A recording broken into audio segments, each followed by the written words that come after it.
ഇതാണ് kissing rock ഉണ്ടോ, ഇതിലേക്കൂടാണ് നമ്മൾ വന്നത്. ഇല്ലിക്കൽ കല്ല് തുടങ്ങി ആഫ്രിക്കയിലെ കിളിമഞ്ചാരോ വരെ എത്തി നിൽക്കുകയാണ് സീനയുടെ യാത്ര. ഒരാഗ്രഹങ്ങളും ചെറുതല്ല, എല്ലാ ആഗ്രഹങ്ങളും നേടിയെടുക്കാനുള്ളതാണ്.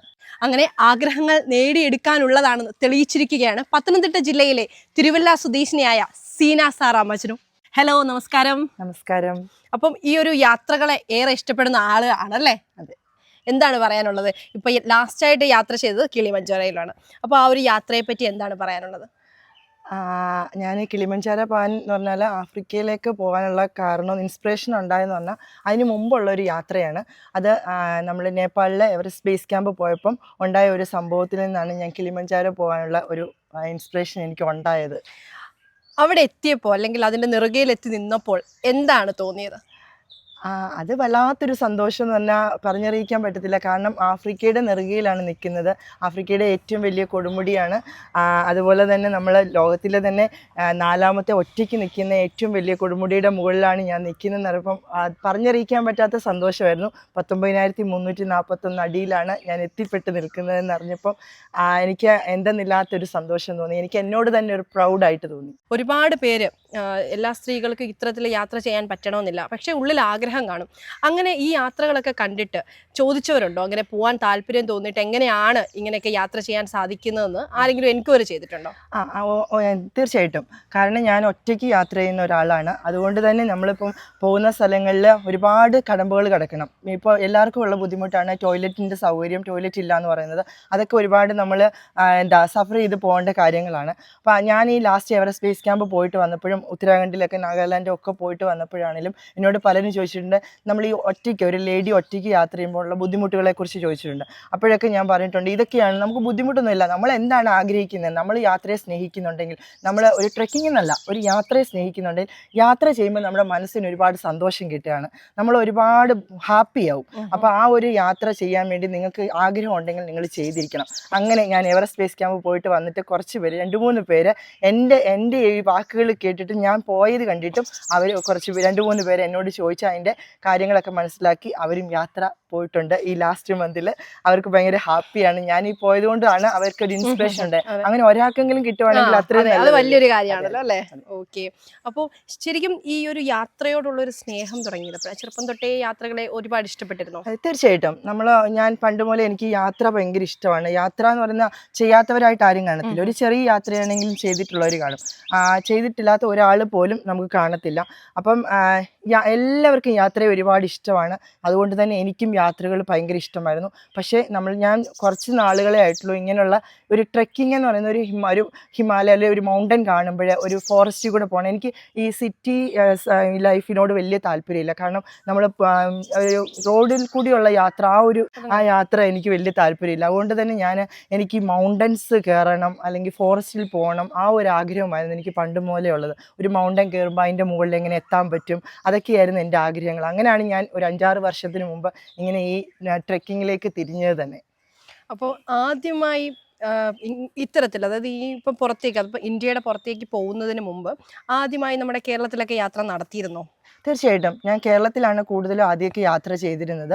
അത് ഞാൻ ഇവിടെ കേരളത്തിൽ തന്നെ ഒരുപാട് സ്ഥലങ്ങൾ, ഞാൻ ആദ്യം പോയത് ഇല്ലിക്കക്കല്ലിലാണ്. അത് കഴിഞ്ഞ് മീശപ്പുലിമല, അഗസ്ത്യാർകൂടം, അങ്ങനെ കുളുക്കുമല, അങ്ങനെ പല സ്ഥലങ്ങളിലും ഞാൻ ട്രെക്കിംഗ് ചെയ്തതിന് ശേഷമാണ് ഞാൻ കേരളത്തിന് പുറത്തേക്കുള്ള ട്രെക്കിങ്ങിലേക്ക് തിരിഞ്ഞത്. അപ്പോൾ ഈ ഇങ്ങനെ ട്രെക്കിങ്ങിന് പോകുമ്പോൾ ഇനിയും മുന്നോട്ട് ഇത്തരത്തിൽ തന്നെ ആവും പോവാൻ എനിക്ക് താല്പര്യം എന്നുള്ള അറിവോടുകൂടി തന്നെയാണോ ഇതൊക്കെ ഒരു പരീക്ഷണാർത്ഥം ചെയ്ത് നോക്കിയത്? അല്ല, തീർച്ചയായിട്ടും ഞാൻ അങ്ങനെയല്ല. എനിക്ക് മൗണ്ടൻസ് ഭയങ്കര ഇഷ്ടമാണ്. മൗണ്ടൻ്റെ മുകളിൽ കയറി നിന്ന് താഴോട്ട് നോക്കുന്ന ഒരു വ്യൂ എന്ന് പറയുന്നത് അത് ഭയങ്കര ഒരു സംഭവമാണ്. അപ്പോൾ എനിക്കത് ഭയങ്കര ഇഷ്ടമാണ്. ഞാൻ എന്തായാലും ഇത് കണ്ടിന്യൂ ചെയ്യണമെന്നുള്ള ആഗ്രഹത്തോടു കൂടി തന്നെയാണ് അത് ചെയ്യാൻ ശ്രമിച്ചത്. അങ്ങനെയാണ് കേരളത്തിലെ കുറേ മൗണ്ടൻസൊക്കെ ഞാൻ ട്രെക്ക് ചെയ്ത് പോയത്. അത് കഴിഞ്ഞാണ് ഞാൻ 3-4 ദിവസം എടുത്ത് ട്രെക്ക് ചെയ്യാൻ പറ്റുമോ, എന്നെക്കൊണ്ട് പറ്റുമോ എന്നറിയില്ല. അങ്ങനെയാണ് ഞാൻ പിന്നെ ഉത്തരാഖണ്ഡിലെ വാലി ഓഫ് ഫ്ലവർ ഹേംകുണ്ടൊക്കെ 3-4 ദിവസം നീണ്ടു നിൽക്കുന്ന ഒരു ട്രെക്കിംഗ് ആയിരുന്നു. അതും എന്നെക്കൊണ്ട് സാധിച്ചെന്ന് കണ്ടപ്പോഴാണ് ഞാൻ ഇതിൽ തന്നെ മുന്നോട്ട് പോകാം, എനിക്ക് പറ്റുന്നിടം വരെ, എനിക്ക് എപ്പോൾ ചെയ്യാൻ പറ്റത്തില്ല അവിടെ വരെ ഞാൻ ചെയ്യുമെന്നുള്ള വിശ്വാസത്തോടെയാണ് മുന്നോട്ട് പോകുന്നത്. ഈ യാത്ര ചെയ്യുമ്പോൾ സ്വന്തമായിട്ടൊരു യൂട്യൂബ് ചാനലൂടെ ഉണ്ടെന്ന് തോന്നുന്നു? തീർച്ചയായിട്ടും. എൻ്റെ യൂട്യൂബ് ചാനലിൻ്റെ പേര് സീന മജ്നു എന്ന് തന്നെയാണ്.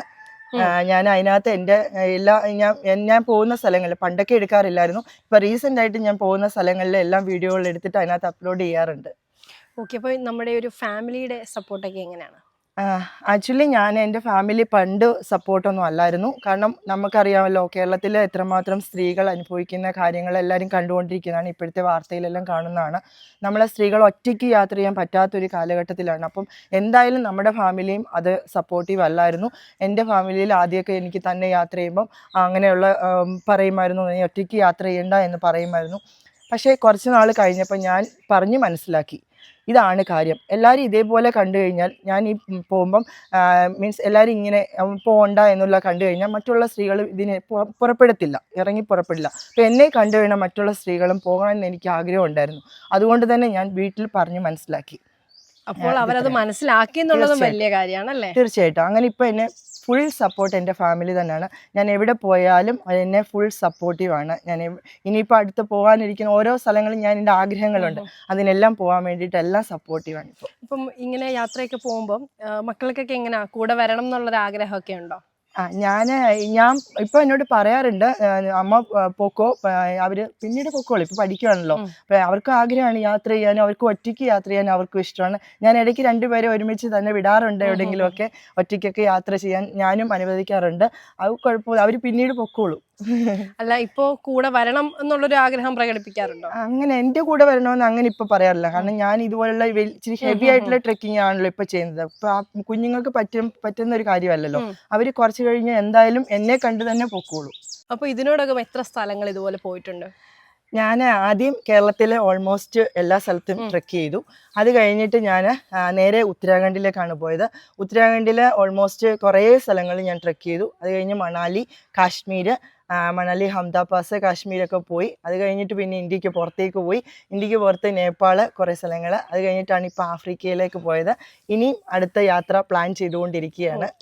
അപ്പൊ ഈ യാത്രകൾക്കൊപ്പം തന്നെ ഈ വീടും ഇത്രയും മനോഹരമായി ഭംഗിയായി സജ്ജീകരിച്ചിരിക്കുന്ന അതിനൊക്കെ സമയം കിട്ടാറുണ്ടോ? പിന്നെ തീർച്ചയായിട്ടും നമ്മൾ എന്ത് വിചാരിച്ചാലും അതെല്ലാം ഒരു സമയം നമ്മുടെ കയ്യിൽ നമുക്കുണ്ട്. അത് സമയമില്ലാന്ന് ഒരിക്കലും പറയാൻ പാടില്ല. നമ്മൾ ചെയ്യുന്ന പോലെ ഇരിക്കും ഓരോ കാര്യങ്ങൾ. അത് ഇപ്പോൾ ഇതെല്ലാം മെയിൻറ്റെയിൻ ചെയ്ത് ഒരു ദിവസം കൊണ്ട് ചെയ്ത കാര്യങ്ങളല്ല, ഇത് വർഷങ്ങളായിട്ട് നമ്മൾ ചെയ്തുകൊണ്ടിരിക്കുന്ന കാര്യങ്ങളാണ്. ചെറിയ ചെറിയ ചെടികൾ വെച്ച് നമ്മൾ ഓരോ ചെടി വെച്ചാണ് ഇങ്ങനെ ഇത്രയും നല്ല ഭംഗിയായിട്ട് ഇരിക്കുന്നത്. അതെ, ഒരുപാട് കിളികളും എല്ലാം ഉണ്ട്, എല്ലാം മെയിൻറ്റെയിൻ ചെയ്ത്. അതെ, തീർച്ചയായിട്ടും. അപ്പൊ ഇനി അടുത്തത് എവിടേക്ക് പോവാനാ? എനിക്ക് 7 സമ്മിറ്റ് ചെയ്യണമെന്നാണ് ആഗ്രഹം. അതിൽ ഒന്നാണ് കിളിമഞ്ചാരോ ചെയ്തു. കിളിമഞ്ചാരോ ചെയ്ത് കഴിഞ്ഞപ്പോഴാണ് അടുത്ത എനിക്ക് ചെയ്യാമെന്നുള്ള ഇൻസ്പിറേഷൻ, ഒരു മോട്ടിവേഷനൊക്കെ എനിക്ക് ഉണ്ടായിരിക്കുന്നത്. അപ്പോൾ എന്തായാലും നെക്സ്റ്റ് യാത്ര എന്ന് പറയുന്നത് നോർത്ത് അമേരിക്കയിലെ ഡെനാലി ആയിരിക്കും. അല്ല എന്നുണ്ടെങ്കിൽ യൂറോപ്പിലുള്ള റഷ്യയിലെ എൽബ്രസ് ആയിരിക്കും പോകാൻ ആഗ്രഹിക്കുന്നത്. അതിൽ ഇപ്പം ആദ്യം പോകുന്നതെന്ന് ഇപ്പം പറയാൻ പറ്റില്ല, കാരണം വിസ വരുന്ന അനുസരിച്ചും പിന്നെ അതിന്റെ വെതർ നോക്കി വേണമല്ലോ നമ്മൾ ഓരോ സ്ഥലത്ത് പോകാൻ. അതാണ് ഈ 2 സ്ഥലങ്ങളും ഷോർട്ട് ലിസ്റ്റഡ് ആണ്, ഉടനെ തന്നെ എത്തും. തീർച്ചയായിട്ടും അല്ലേ? അപ്പൊ ചില്ലറ ആഗ്രഹങ്ങളൊന്നും അല്ല ഉള്ളത്, വലിയ വലിയ ആഗ്രഹങ്ങൾ. അപ്പൊ എല്ലാ ആഗ്രഹങ്ങളും നടക്കട്ടെ. വിവേക് ജി വിനോദിനൊപ്പം പൗർണമി പവിത്രൻ, ഫോക്കസ് ന്യൂസ് TV.